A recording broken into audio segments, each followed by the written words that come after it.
요번에는 요거 좀 설명 좀 하도록 하겠습니다. 네. 대주주 지분율이 높고 낮고에 대한 장단점.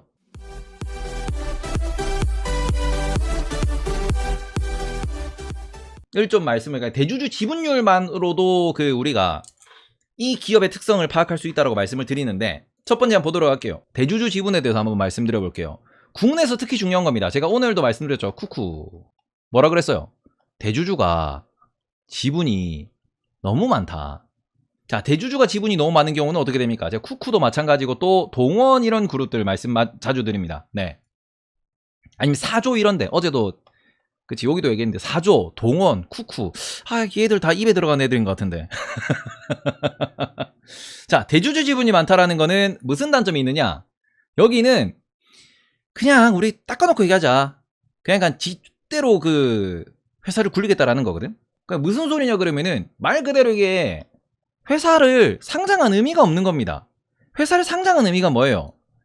주주를 많이 모시면서 투자금을 모집을 하고 이 투자금을 통해 가지고 주주한테 나중에 서로 이제 수익이 나면은 주주 환원도 하면서 같이 성장하다라는 게 IPO의 의미고 상장사의 어떻게 보면 존재 의의거든. 근데 얘들은 결국 주주들이 뭘로 이제 서로의 권리를 행사하느냐?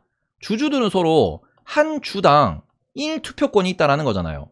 요걸 통해 가지고 어떻게 보면은 회사를 이사회를 꾸리고 요 이사회가 회사를 운영한다라는 거잖아.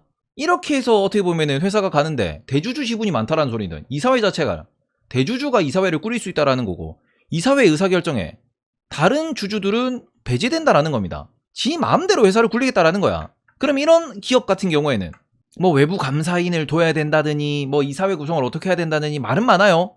지키는 데가 어디 있어. 그러니까 이런 기업들 같은 경우에는 소액 주주에 대해서 전혀 신경을 안 씁니다.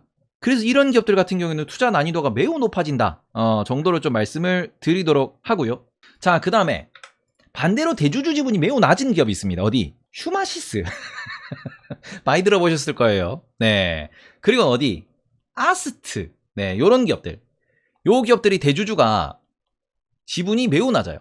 그 외에 많은 바이오 기업들이 상폐를 앞둔 기업들이 대주주 지분이 매우 낮습니다.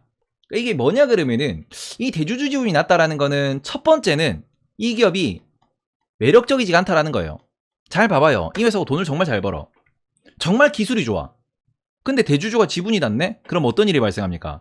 적대적 M&A가 들어와요, 실제로. 그리고 반대로 놓고 보실 때 이 기업이 정말 뭔가 앞으로 한 방을 해줄 것 같아. 그럼 내가 돈이 있어. 적대적 M&A가 아니라고 하더라도 대주주가 어디 가가지고 저희 뭐 이렇게 투자를 유치한다든지 여러 가지 활동을 통해 가지고 본인들이 자본을 땡길 수 있어.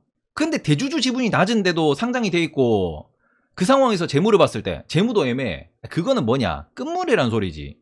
곧 상폐된다는 소리예요. 지분이 낮고 저 회사가 어떻게 보면 상장사라는 그 직위가 있음에도 불구하고 아무도 안 본다는 소리거든요. 그렇기 때문에 매력이 낮은 기업이면 뭐예요? 여기는 상폐의 위험이 있지. 이게 걱정되죠. 여기 있는 이 기업들이 상폐된다는 건 아닌데 그만큼 사람들이 돈이 있는 분들이 투자할 가치를 못 느낀다라는 겁니다. 제가 그래서 적정한 대주주의 주식 비율을 얼마라고 말씀드리느냐 33% 플러스 마이너스라고 이렇게 말씀을 드려요.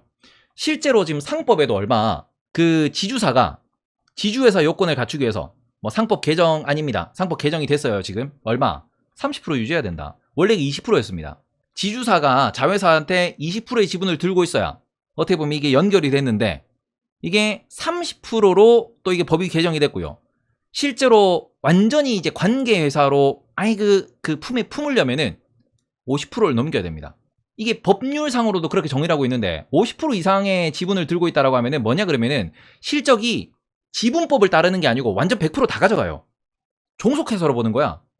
50% 이상이면은 그냥 종속됐다라고 보는 거예요. 법적으로도.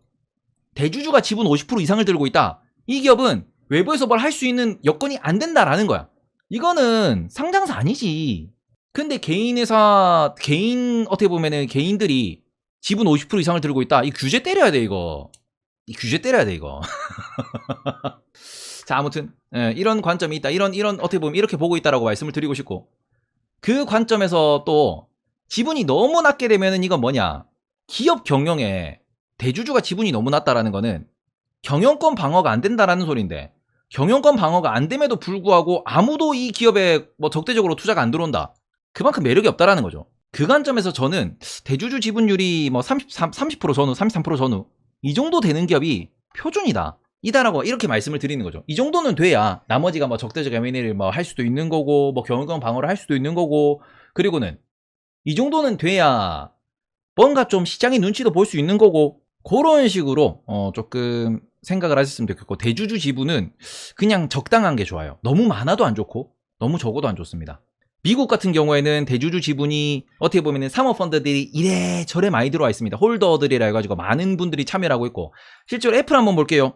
테슬라는 좀 다르니까 애플을 보시면은 지금 대주주 지분 여기 홀더라는 표현을 씁니다. 홀더즈라고 딱 들어가서 보시면은 얘들이 어떻게 돼 있느냐. 지금 뱅가드가 제일 많고요. 7.95%, 블랙락이 두 번째로 많습니다.